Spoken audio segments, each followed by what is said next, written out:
Eleanor Smith's briefcase slid open, revealing Polaroids of her childhood home, reeking of sour ozone and damp fur. The images smelled like lightning trapped in a cage, a scent that clung to my skin as I bent to gather them. Flies didn't buzz outside the frame. They crawled towards the paper, their wings a frantic vibration against my wrist, where the Polaroid's edge cut into my skin. I felt it. The tiny, impossible buzz of insects trapped inside the memory, crawling over the faded amber of the house's porch. My footprints on the waxed floor deepened with each step, the soles of my boots sinking into wet sand. I walked backward, and the footprints filled with sand, vanishing like breath on glass. The sand felt cold inside my shoes, a phantom sensation when there was nothing but polished linoleum beneath me. The cat hissed from a corner, fur bristling like cold needles, its gaze fixed on the empty space where the flies had vanished from the photo.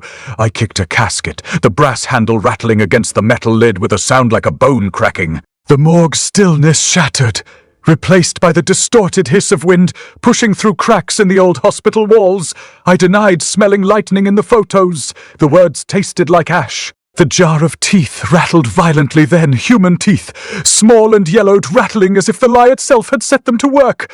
I'd inherited the hospital. I'd lied. The jar vibrated against the stainless steel table, a sound like 1,000 tiny bones shaking loose. The teeth rattled harder, faster, a metallic buzz that echoed in my molars. The air thickened with the scent of formaldehyde, and something else went earth, like a grave opening.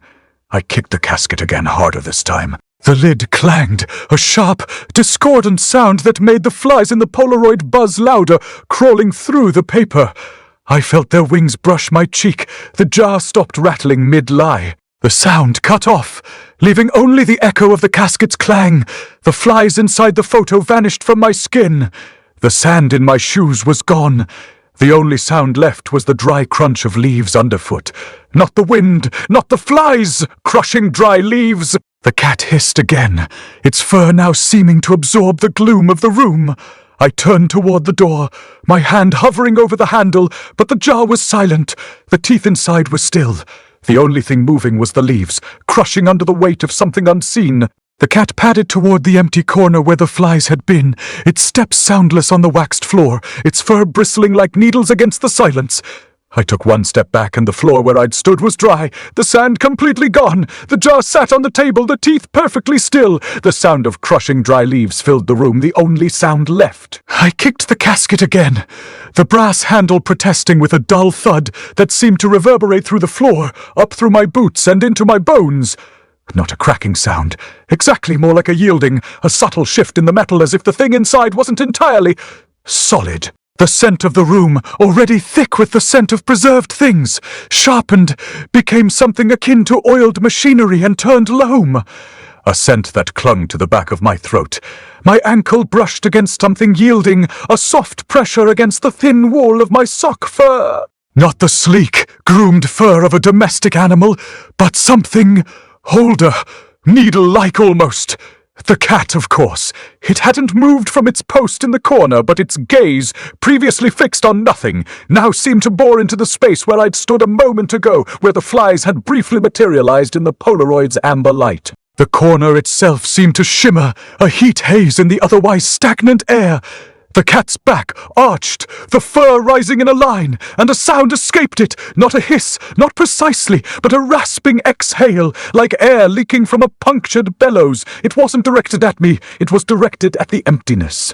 I denied seeing the cat's intent. The words felt brittle like dried leaves crumbling in my hand. I told myself it was a trick of the light, the way the dust motes danced in the weak morning mist that pressed against the high, grimy windows. But the air itself felt heavy, weighted down by a silence that wasn't quite silent. A pressure against my eardrums, and the fur, that unsettling brush against my ankle, remained. I shifted my weight, and felt it a subtle pressure inside my left shoe. A granular texture, not the polished wax of the floor, but something shifting. I paused, balanced on one foot, and carefully lifted my heel. A small mound of something dark and granular spilled onto the floor. Not sand. Not exactly. It looked like soil. Fine, dark soil. The same soil that clung to the scent of the casket. The same soil that seemed to be seeping into the very fabric of the room. I lifted my right foot, expecting the same. Nothing. The floor beneath it was smooth, cold, and polished. Just the left shoe, just the left foot. The cat padded forward, not toward me, but toward the footprint inside my shoe. A single perfectly formed impression in the dust. It lowered its head, its whiskers twitching, and sniffed at it. Then, with a deliberate, unsettling grace, it extended a paw, not to bat at the print, but to fili-fili. The paw sank into the dust, perfectly seamlessly, as if the footprint had been waiting for it, the automaton. I hadn't consciously registered it before, too focused on the shifting soil, the cat's silent scrutiny, but it was there, in the far corner of the room, a tall, slender figure constructed of polished brass and blackened steel. Its limbs were articulated with an unsettling precision, and its head was a complex arrangement of gears and lenses, and its eye, the single unblinking eye. It hadn't moved since I'd entered the room, but now slowly, deliberately, it rotated, not toward me, not toward the cat, toward my neck. I tasted bile. The jar of teeth sat on the stainless steel table, a silent yellow grin. I forced myself to breathe. I denied seeing the automaton's intention. The teeth rattled. A low, insistent tremor that started in the jar spread to the table, and then somehow into my teeth. The air thickened, the scent of loam and oil growing stronger, and the leaves, unseen, continued to crunch underfoot. The cat, its paw still pressed into the dust, began to rise. Not to jump, not to pounce, to fight descend. It wasn't rising up, but sinking down. Its body seemed to elongate, to stretch, its fur blurring at the edges. The angle was wrong. It wasn't moving upward, it was moving upward. And then, with a sound like shattering glass, the cat jumped. Not toward me, not toward the automaton. Into the jar. The teeth rattled one final, violent time, and then fell silent. The glass didn't break. It simply yielded. The cat's form disappeared into the jar, its paws, its tail, its entire body vanishing into the yellowed teeth. A single, metallic click echoed in the room, the sound of a latch closing. The jar sat on the table, perfectly still, the teeth perfectly still, and the leaves continued to crunch, the sound growing louder, closer. The automaton's eye remained fixed on my neck. The jar shattered in my hand, the sound like 1,000 tiny bells ringing in unison, each note cutting through the relentless buzz of flies that had filled the morgue since I'd entered. Sand poured from my palm, cascading over the stainless steel table and onto the floor, where it began to spread, creeping along the polished surface like some living thing. I stared at my hand, now empty but for a few grains caught in the lines of my palm. The sand was wet, clinging to my skin with a cold, damp intensity that made me feel as if I'd plunged my hand into a grave freshly dug on a rain-soaked day. A shiver ran down my spine, not from the chill, but from the sheer absurdity of it all. The teeth were gone, swallowed by the sand, leaving behind only an empty jar and the echo of their rattling protest against my lie. The room seemed to hold its breath for a moment before the crushing sound of dry leaves filled the air again, emanating not just from the automaton's eye, but from every corner of the morgue. It was as if the very walls were being ground down by some unseen force. I looked at the sand on the floor, watching in disbelief as it began to move towards my shoe. A small mound formed beneath the toe, pressing against the leather, filling the space inside with a granular pressure that felt almost alive. I tried to shake it off, but more just poured in, as if drawn by some magnetic force. The sensation was unsettling, like having tiny legs wriggling around my foot, each grain shifting and settling into place until my shoe felt full too tight. I could feel the sand moving further up, filling the space between my toes, pressing against my skin with a cold, wet intensity that made me want to scream. But there was no time for screaming, because suddenly the automaton began to sing. Its voice was like nothing I'd ever heard, a mechanical whir punctuated by grinding gears and accompanied by the crushing sound of dry leaves. It sang in perfect rhythm, each note timed with uncanny precision, despite its disjointed origins. The song seemed to resonate within me, vibrating through my bones and setting my teeth on edge. The air grew thick with it, pressing down on me like a physical weight until I felt as if I were drowning in sound alone. And all the while the sand kept crawling up my leg, filling my shoe from the inside out. I tried to move away from it, but my foot seemed frozen in place, held there by some unseen force that grew stronger with each passing second. The automaton's song echoed louder and louder around me until it was all I could hear, all I could feel, a symphony of grinding gears and crushing leaves playing out against the backdrop of my own terrified heartbeat. And then suddenly I tasted copper. Not just on my tongue, but in every particle of sand that now filled my shoe, climbed up my leg, pressed against my skin with an almost desperate intensity. The taste was overwhelming, filling me completely until there was nothing left but metal and earth and the crushing sound of leaves. I fell to my knees then, unable to bear the weight any longer. But even as I crashed onto the cold stone floor, I knew it wasn't over yet, because now, finally, after all this time, something inside me began to yield. And that was when I realized this was just the beginning of what they wanted from us invaders. The room grew dim around me, the faded Polaroid colors blending into one another until everything seemed bathed in a sickly purple light. The automaton's song continued unabated, its mechanical voice filling every corner of the morgue with that same crushing sound, leaves being ground to dust under unseen feet. And then, finally, just as my vision began to swim and darkness claimed me completely, I heard it, a single metallic click echoing through the room like a gunshot. The automaton's eye rotated towards me once more, its unblinking gaze fixed on mine even as everything else blurred into oblivion. But there was no pain this time.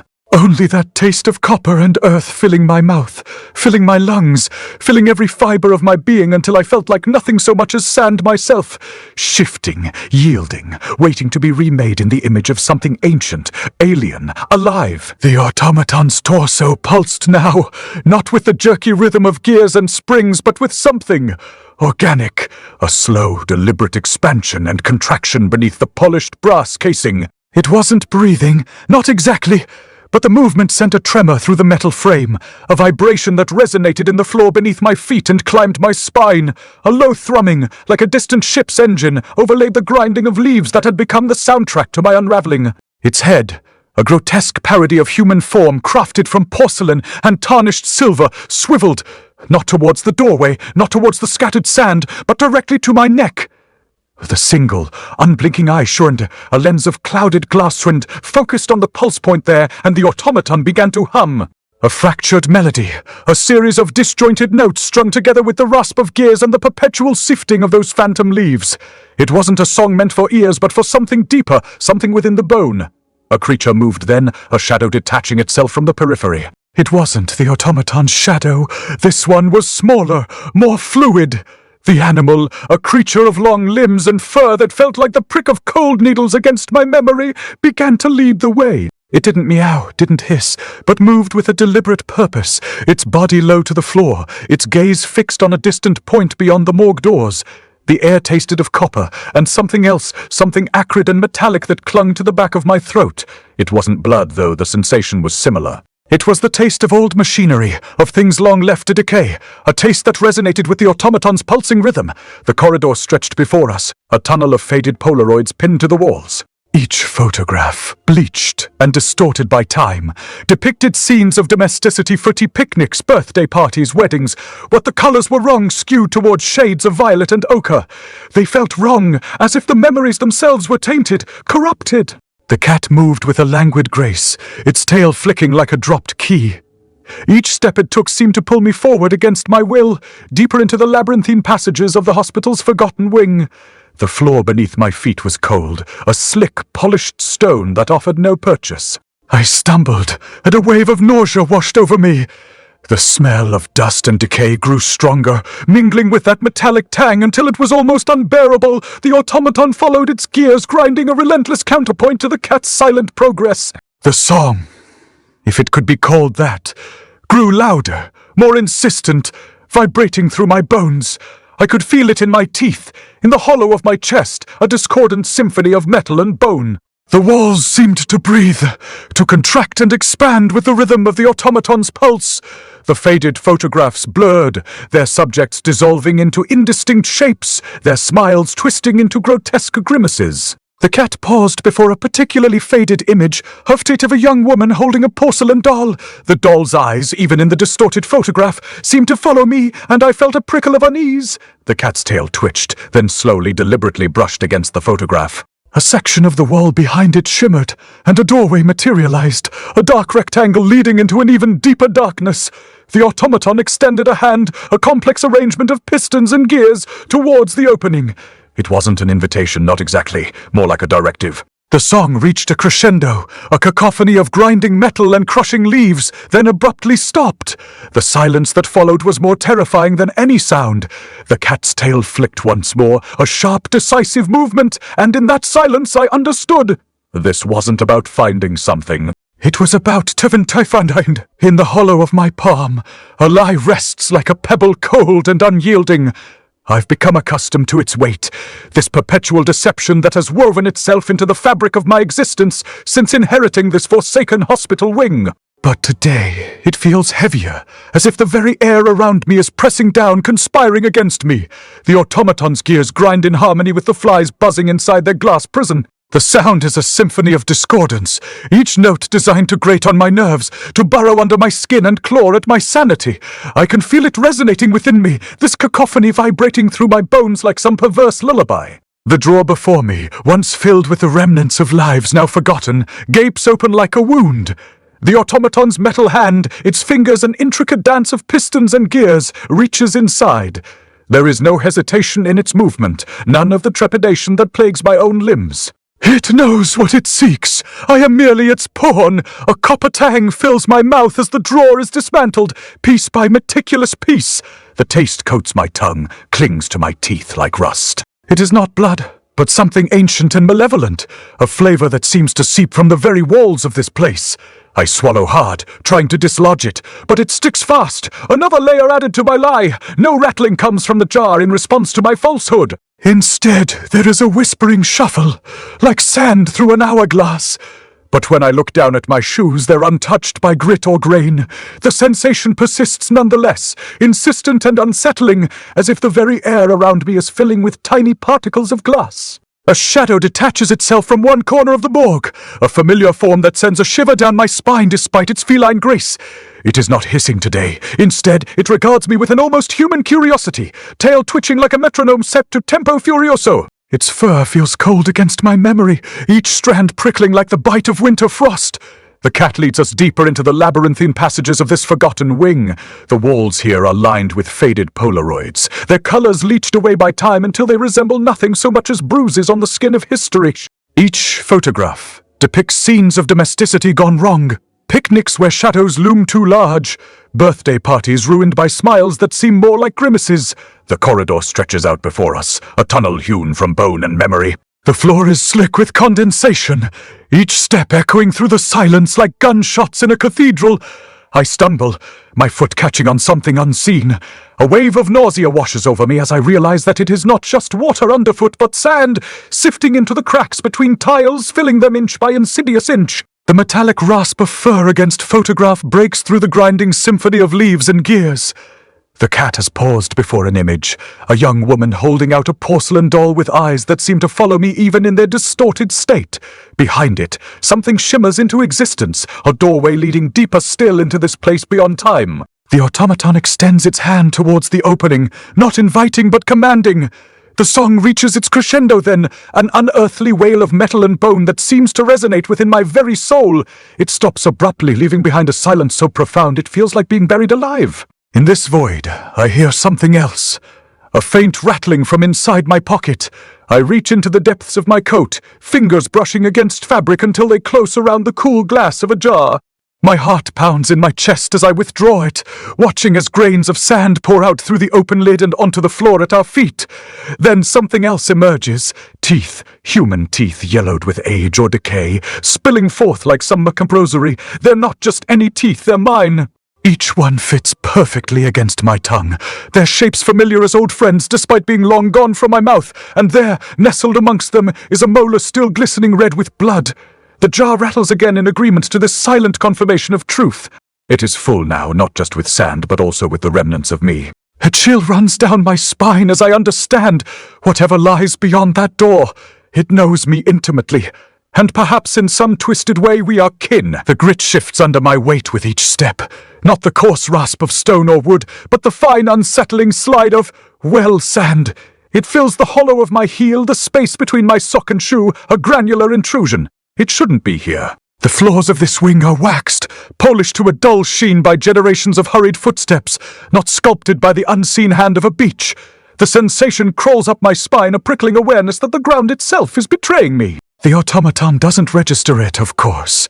Its polished brass feet, articulated with an unsettling precision, move without hesitation, each stride a calculated measure of weight and balance. The gears within its chest grind, a dry mechanical breathing that seems to mimic my own constricted lungs. It leads and I follow, a puppet dancing to the rhythm of its internal clockwork. The air is thick with the ghost of disinfectant, overlaid with a cloying sweetness like overripe fruit left to fester. Polaroids line the corridor, pinned to the walls with tarnished brass. Each image is a fragment of someone else's life, bleached by time until the colors run together, forming bruised shades of ochre and umber.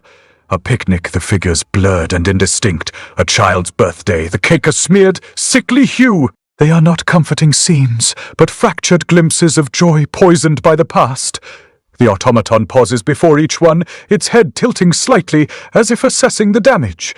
The sand continues to accumulate, a growing tide around my ankles. It's not coarse, but impossibly fine, like powdered bone. I try to lift my foot to brush it away, but the grains cling, weaving between my laces, insinuating themselves into the very fabric of my boot. It's as if the floor is actively trying to swallow me whole. The automaton doesn't pause, doesn't acknowledge my struggle. Its pace quickens, pulling me forward, deeper into the labyrinth. A metallic rasp breaks the grinding symphony of gears, the sound of something dragging across the faded photographs. I glance down, expecting to see the automaton's hand, but it's the feline form, weaving between our legs, its fur the color of storm clouds. It's not hissing, not today. Instead, it rubs against the images, leaving a trail of almost invisible powder in its wake. The scent of dust and something else, something mineral, fills my nostrils. The corridor narrows, the walls closing in.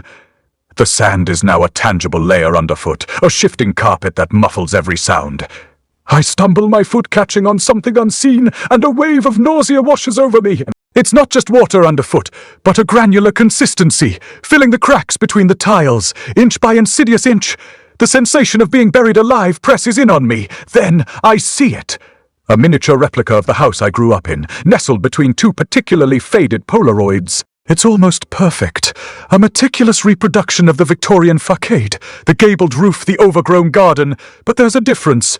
A new doorway carved into the side of the house, a dark rectangular void that wasn't there before. The automaton stops before it, its metal hand extending, not in invitation, but in command. The gears within its chest whine, the sound escalating into a piercing, unearthly wail that seems to resonate within my very bones.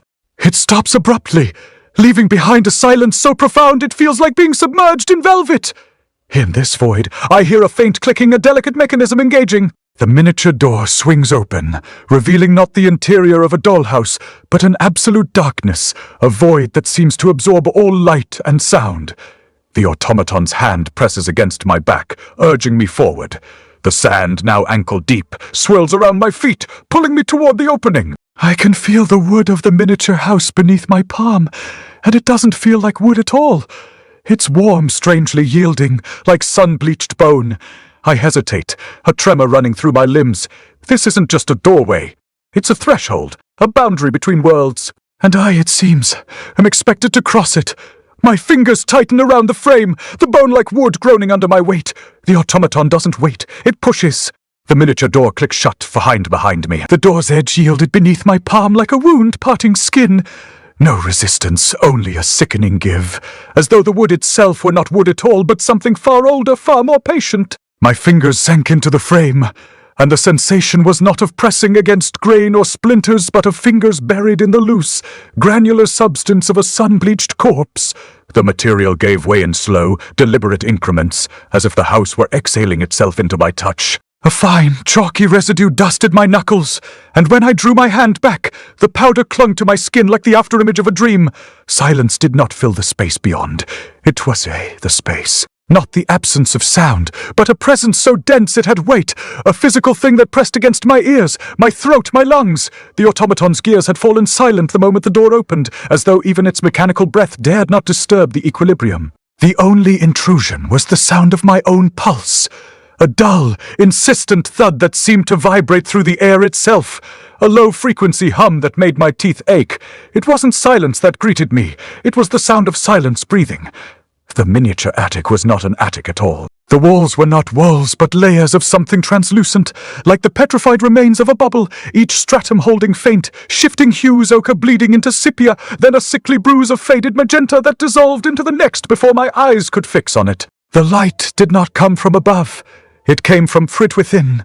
The walls, a diffuse glow that pulsed faintly, as though the very material of the house were alive with a slow, rhythmic heartbeat. The floor was not floor, but a vast expanse of the same sun-bleached bone, smooth and yielding underfoot, each step sinking slightly, as if I were walking on the surface of a grave that had not yet fully set. The automaton's brass fingers unrolled a map across the wall, not of paper, but of the same translucent substance, etched with lines that seemed to writhe like veins beneath the surface. It pointed not to a door, but to the wall itself, where the faded hues concentrated into a single jagged seam, a fracture in the house's skin. My breath hitched. There was no hinge, no handle, no visible means of entry, only the seam, and the way the light within the walls seemed to gather there, pooling like oil on water. I reached out. The moment my fingers brushed the fracture, the wall did not split, it breathed. A slow, deliberate exhalation rippled outward from the seam, and the air before me thickened, not with dust, but with the same granular substance that had filled my boots earlier. It swirled into the shape of a door. No, not a door, but an absence, a place where the wall had not yet formed, where the light within bled into the space beyond. The edges of this non-door were not straight, but jagged, like the broken teeth of some great unseen mouth. The automaton's hand pressed against my lower back, not pushing but correcting, guiding me toward the fracture. The sensation of its touch was not cold brass against skin, but the memory of brass against skin, something that had happened long ago, something that had been forgotten. My boots sank into the bone floor, the granular substance of my earlier torment now clinging to the edges of the fracture, as though it were the wall itself that had been waiting for me. I stepped forward. The door, if it could be called that, did not open. It unfolded, like the petals of a flower in reverse, revealing not darkness, but a void that was not the absence of light, but the absence of light, but the absence of Tondifing. No color, no texture, no depth, only the same suffocating silence, now amplified into something that pressed against my ribs, my skull, my eyes. The automaton did not follow. It did not need to. The map on the wall had already begun to change, the veins of light within it shifting, reforming into a new shape, a door somewhere else waiting. Then the wall swindled. Not a slow seep, not a trickle, but a violent, unchecked eruption of color. The same faded Polaroid hues now pouring from the fracture like molten glass, only to solidify mid-air into shards that hung suspended, trembling. Each fragment held a scene, a picnic, a child's birthday, a man in a top hat staring directly at the camera with eyes that were not eyes but empty sockets. The images did not move, they did not fade. They simply suspended in the air, each one a wound in the silence, each one a scream that had been muffled before it could begin. And then the first shard shattered, not from impact, not from force, but from within, the glass-like surface fracturing into smaller, jagged pieces that did not fall but remained aloft, each new fragment holding a new scene. A hospital morgue, a child's outstretched hand. A clockwork automaton standing over a body that was not a body but a suit of stitched, together leather, the gears in its chest whirring as it turned its head toward the camera, its brass eyes reflecting nothing at all. The silence did not break. It split, and then the wall began to weep. The automaton's eye reflects the bleeding wall, not as a mirror would reflect an image, but as if it were absorbing and digesting it, turning those jagged shards into something comprehensible only to its own mechanical mind. My fingers still rest on that first fragment, the one with the man in the top hat, but I cannot bring myself to remove them. The glass-like surface is warm against my touch, not from any heat within me, but as if it were sharing some of its own warmth. The automaton's hand does not feel like brass now, it feels like skin. No, not quite that either. It feels like the memory of skin. Something long forgotten yet familiar in a way that makes my stomach churn with unease.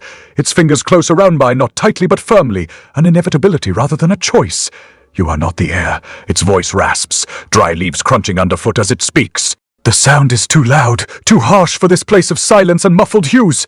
It echoes through me like a physical thing, each syllable resonating in my bones until I feel like nothing more than an empty vessel filled with the grinding noise of crushed foliage.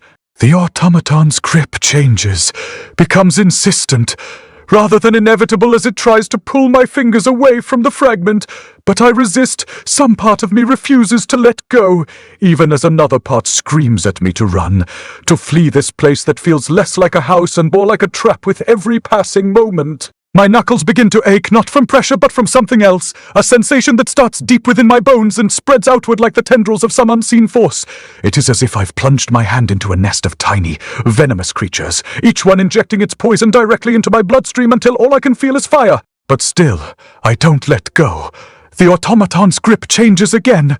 Now it is pleading rather than insisting. Its fingers are cold now, colder even than the air in this place that seems to have forgotten warmth entirely. They leave trails of condensation on my skin as they trace patterns over mine, trying desperately to prise them loose from their hold. And then I feel it, the first grain of sand slipping through my grasp like an hourglass running out of time. The sensation is so unexpected, so utterly wrong that for a moment all I can do is stare at the impossible sight. My fingers dissolving into nothingness right before my eyes, each one crumbling away as if they were made not of flesh and bone but of dry, brittle sand. The automaton's voice echoes again, louder this time, more urgent. "You are not the heir." It repeats, its mechanical breath, rattling like 1,000 tiny bones shaking loose from their moorings. But I barely hear it. I'm too busy watching my hand turn to dust right before me, each grain falling away silently until all that is left is empty air and the faintest echo of pain. The automaton clicks, a sound so loud in this place of silence that it feels like a physical blow against my ears. It reminds me of something, the sound of a jar closing tightly shut, but I can't quite grasp what before everything goes black, swallowed whole by darkness as complete and absolute as the grave itself. And then there is nothing, no sight, no sound, not even thought. Just an endless void, stretching out in every direction, like some cosmic joke played on me for daring to think myself anything more than a fleeting spark against its infinite expanse. But I am still here. I know this because I can feel it, that last grain of sand lingering at the tip of my finger like the final embers of a dying fire. And with every passing moment it grows colder, harder, until finally it falls away entirely and leaves me alone in the dark, bereft even of memory. The automaton's hand clicks again, a jar closing shut on eternity, but this time there is no echo at all, just endless silence stretching out before me like a chasm waiting to be crossed. And I know then what awaits those who dare enter these forgotten passages. They do not find themselves within their walls, but lost without them, swallowed whole by the void that lies beyond. For in this place of faded hues and echoes of sounds long past, there is only one truth: we are never truly alone. Not even when surrounded by emptiness. Because here, amidst the remnants of another civilization's decay, something else lurks, something ancient, patient, waiting for us to step just a little too far out of line so it can claim us as its own. And now I am claimed. I know this because I can feel it, that last grain of sand lingering at the tip of my finger like the final embers of a dying fire. It grows colder still until finally it fades away entirely, and with it goes any hope I had left of escape or salvation from whatever fate awaits those who dare trespass here. But even as darkness claims me completely and swallows up every last trace of light, one thought remains, one final question that haunts me like a spectre born not out of fear but curiosity. What is it about this place that makes us want to keep digging deeper into its depths? What drives us ever onward when all reason screams at us to turn back? And then the darkness takes me completely, and I know no more. In the chill of the morgue, my breath misting in the faded morning light, I stand amidst a tableau of forgotten lives, each one laid out on steel tables like exhibits in some grotesque museum dedicated to mortality. The air is thick with it, that unmistakable scent of decay masked by disinfectant, cloyingly sweet and nauseatingly familiar now. The automaton's hand, still gripping mine, feels like a lead weight around my wrist, a shackle binding me here in this place where time seems to have slowed its relentless march. Its fingers are cold against mine. Their metallic rasp echoes through the vast emptiness of the room like distant thunder warning of an impending storm. I look down at our entwined hands, trying to make sense of what is happening, of how I've gone from being an estranged heir exploring her inheritance to this, an invader in someone else's world. The absurdity of it all hits me then, and a laugh bubbles up inside my throat before turning into something closer to a sob. The cat, a creature with fur that feels like cold needles against my ankles as it weaves between them, stops its prowling long enough to glance at me. Its eyes are pools of shadow in the dim light, reflecting none of the faded Polaroid colors around us, but seeming instead to absorb them whole until there is nothing left but emptiness staring back. The sound reaches me then, a swarm of flies buzzing and crawling through my veins, but it isn't coming from inside me. No, this is something else entirely, a rhythmic tapping against glass that seems to pulse with each beat of my heart. It echoes around the room like raindrops on an upturned umbrella, growing louder until it fills every corner, drowning out even the rasp of the automaton's breath. I follow the sound across the tiled floor, each step resonating with a hollow echo that feels almost ceremonial to find its source, a jar filled with human teeth rattling against their confines. They're not just any teeth either. They seem to glow faintly, each one radiating an otherworldly light that casts eerie shadows on my hands as I reach out tentatively towards the jar. As my fingers close around it, the tapping stops abruptly, as if whatever force was animating them has been silenced by my touch. But there is something else happening too, something far more unsettling than a sudden lack of noise. The teeth begin to vibrate, their glow intensifying until they're burning like miniature suns in my palm. I know what this means. I've felt it before when handling objects from beyond our world. A sensation akin to holding a live wire while trying not to let the electricity coursing through it shock me senseless. And yet here I stand, gripping onto something that is actively repelling me on every level of existence. Because despite everything, the absurdity, the horror, I'm drawn towards understanding. Because isn't that what got us into this mess in the first place? Our insatiable curiosity leading us ever deeper down paths we shouldn't have trodden. The automaton clicks again, louder now, more urgent, and I turn back to face it. Its eye reflects not just my image, but something else too. A swirling mass of colors that seem to shift and twist, like the aurora borealis captured within its mechanical iris. You are not the heir. It rasps once more, its voice echoing through me again despite having heard those words countless times already. But this time there is an undercurrent beneath them, the faintest hint of something else lurking just beyond comprehension. And then I see it, a document tucked into its clockwork innards, half hidden behind the whirring gears and pistons that drive its existence. It is my inheritance paperwork, my claim to this house, these grounds, this world, and yet now, seeing them through eyes not quite mine own, they seem more like an invading force than anything else. As I reach out cautiously towards those papers, the very same ones which once felt so solid in their promise of belonging, I can't help but wonder what other lies lay hidden amongst the faded Polaroid colors and decaying architecture around me. What truths have been twisted beyond recognition, buried beneath layers upon layers of deception? My fingers brush against the document, its edges worn soft by time, and I begin to pull it free from its mechanical prison. But before I can so much as glance at what lies within, a sudden rush of wind sweeps through the room, a cold, biting breeze that seems to come from nowhere and everywhere all at once. It howls around me like something alive, like an entity born solely for this purpose. And with it comes another sensation, that same feeling of sand inside my shoes despite there being none present. It is as if the very air has been replaced by tiny grains, each one grinding against itself until they've worn away every last trace of warmth or comfort. And then I feel them, the first few grains slipping through my grasp like hourglass sands running out too fast for me to catch hold of even a single mote before it is gone forever. My human fingers begin their transformation, dissolving into nothingness right there in front of me, and all I can do is watch as they crumble away silently, each grain falling away one by one until finally nothing remains but emptiness, a chasm waiting to be crossed that stretches out before me like a promise fulfilled. Or perhaps it is more accurate to say, a truth revealed. Because here amidst the remnants of another civilization's decay lies something far greater than any inheritance or claim could ever grant me. The chance, however small, to understand why we were drawn towards these forgotten passages in the first place. And maybe, just maybe, if I can navigate this alien archaeology correctly, I'll find answers not only about who I am, but also what it means to be human within a world that wasn't made for us after all.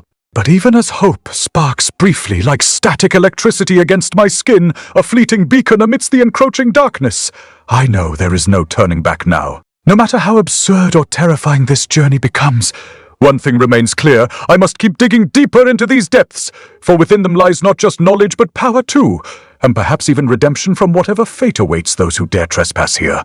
And so I stand amidst the rattling teeth and swarming flies, my human fingers melting away like wax under flame, and prepare myself for what comes next.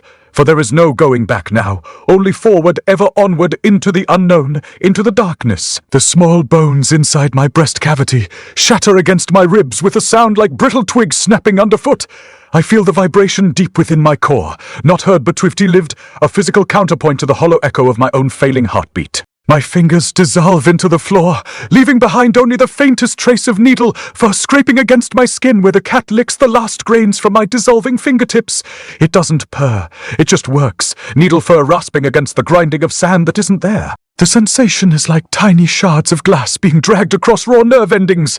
I can't feel my hands anymore. Only the cold, metallic pulse of the automatons whisper against my earlobe, sharp as a scalpel. You are the invader!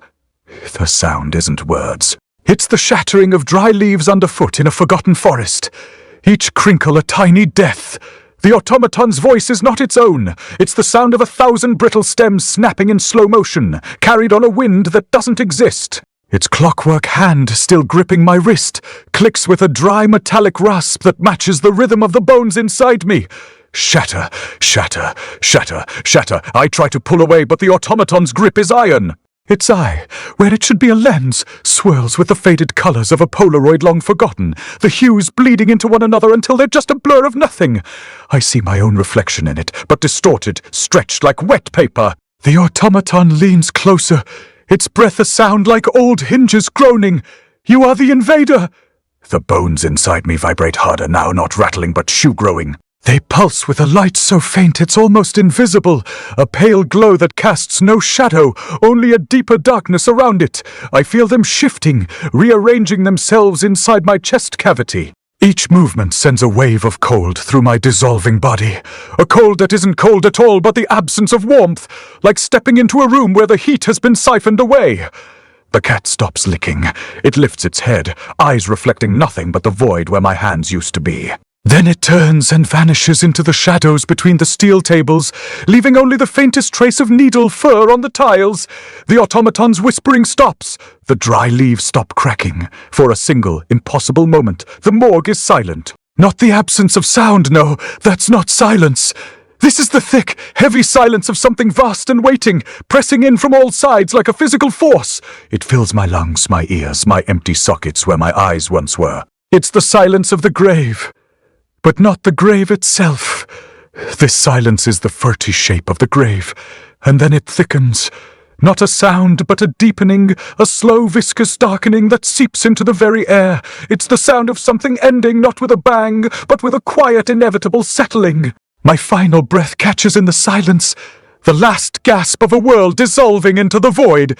The bones inside me stop moving. The silence becomes a thing that twenty. I squeeze at Willis Hale.